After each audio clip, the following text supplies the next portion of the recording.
इस बुक के बहुत सारे चैप्टर हम लोगों ने कंप्लीट किए। स्वपन दोष रोकने को उपाय, हस्त मैथुन रोकने को उपाय। एक चैप्टर नंबर 10 है यहाँ पर इसी बुक में, विद्यार्थी जीवन और ब्रह्मचर्य। मैं कह रहा हूँ कि हर एक स्टूडेंट को इस चैप्टर को एक बार सुनना जरूर चाहिए। बाकी पीडीएफ इसका मैं फ्री प्रोवाइड करा रहा हूँ, वो भी आपको डाउनलोड करके पढ़ना चाहिए। चैप्टर के बारे में पहले बात करते हैं, विद्यार्थी और ब्रह्मचर्य। यहाँ पर देख रहे हैं चैप्टर नंबर 10 है और 1 बाय 1 चैप्टर हमने इसके कंप्लीट किए। ऑडियो समरी की फॉर्मेट में है, इसको मैं रीड करके आपको समझाने की कोशिश कर रहा हूँ चैप्टर कह के आ रहा है। और आप अगर 5 मिनट देंगे मुझे तो ये चैप्टर अच्छे से आप समझ पाएंगे। और आपके परिवार में अगर विद्यार्थी हैं, आप खुद विद्यार्थी हैं, तो आपके लिए ये चैप्टर बहुत बहुत ज्यादा हेल्पफुल हो सकता है आपकी जर्नी को अच्छे तरीके से आगे ले जाने के लिए। स्टार्ट करते हैं इस चैप्टर को। विद्यार्थी जीवन का अत्यंत महत्व है। सनातन धर्म के 4 आश्रमों में ब्रह्मचर्य आश्रम सबसे पहला और आधारभूत आश्रम माना जाता है, जिसमें विद्यार्थी जीवन समाहित है। जैसे किसी बड़ी इमारत की मजबूत नींव उसके संपूर्ण अस्तित्व का आधार होती है, उसी प्रकार विद्यार्थी जीवन में ब्रह्मचर्य का पालन जीवन में सफल भविष्य की कुंजी है। यदि इस समय ब्रह्मचर्य का अनुशासन नहीं निभाया गया तो सारा जीवन अस्थिर और विफल हो सकता है। यही अवस्था जीवन के निर्माण का सबसे महत्वपूर्ण चरण है, जिसमें व्यक्ति का भाग्य बनता है। इसी समय विद्यार्थियों को अपनी इंद्रियों पर नियंत्रण, परोपकार, ब्रह्मचर्य, सदाचार, ज्ञान,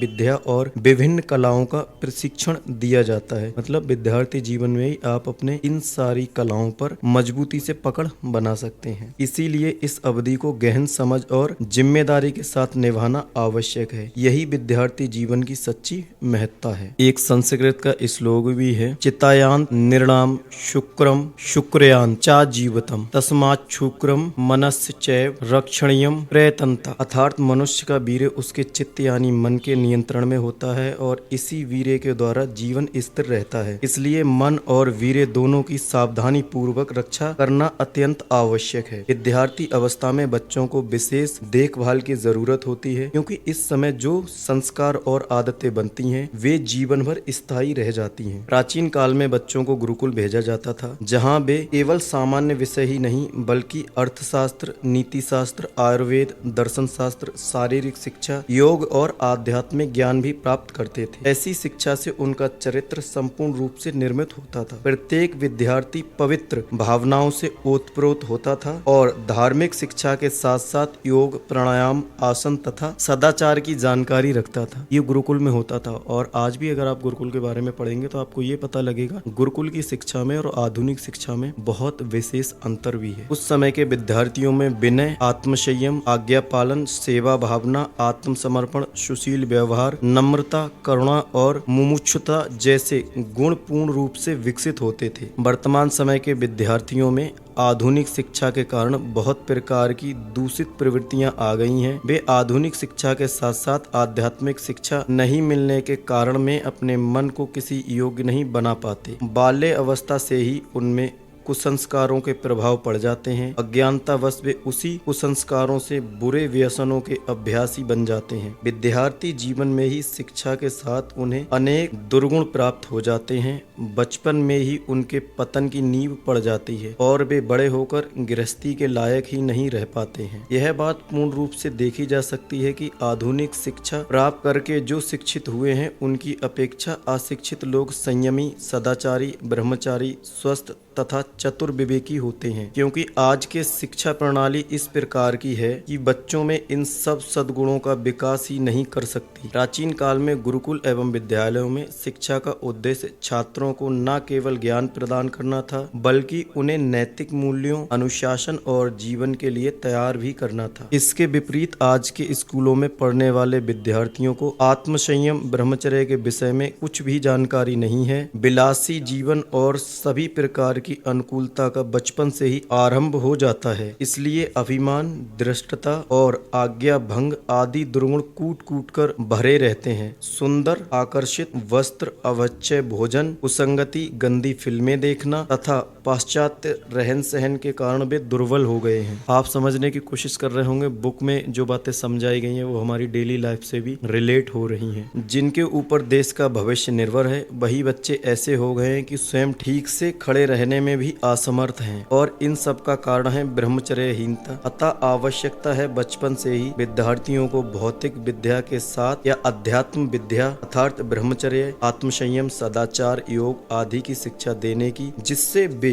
जागृत होकर अपनी उन्नति के मार्ग पर आगे बढ़ सकें। विद्यार्थी जीवन में ब्रह्मचर्य धारण करने से स्मरण शक्ति बहुत तीव्र होती है, कोई भी कार्य करने में ध्यान टिकता है, पढ़ाई करने में एकाग्रता बढ़ती है और मानसिक बल से वह बहुत अच्छे विचारों को धारण करके पढ़ाई में अच्छे परिणाम प्राप्त कर सकता है। वीर्य शक्ति एक ऊर्जा है जिसके रक्षण से चेहरे का तेज और व्यक्ति प्रभावशाली बनता है। ब्रह्मचर्य से यह ऊर्जा मस्तिष्क की ओर बढ़ती है जिससे बुद्धि, ध्यान और आभा बढ़ती है। जब बुद्धि तीव्र रहती है तो लक्ष्य स्पष्ट हो जाता है और लक्ष्य, पढ़ाई, ज्ञान, व्यवसाय, मोक्ष के प्रति धैर्य बढ़ता है। ब्रह्मचर्य से मन की चंचलता घटती है और जीवन में गंभीरता और शांति आती है। जब बच्चा यौन उत्तेजना से दूर रहता है तब उसकी डोपामाइन प्रणाली स्थिर रहती है और परिणाम स्वरूप मानसिक थकान या चिड़चिड़ापन नहीं होता है। शरीर में ऊर्जा बनी रहती है जिससे शारीरिक रोगों से रक्षा होती है। डोपामाइन प्रणाली मस्तिष्क में न्यूरॉनों का नेटवर्क है जो संकेतों के प्रसारण के लिए डोपामाइन नामक न्यूरोट्रांसमीटर का उपयोग करते हैं। The dopamine system is a network of neurons in the brain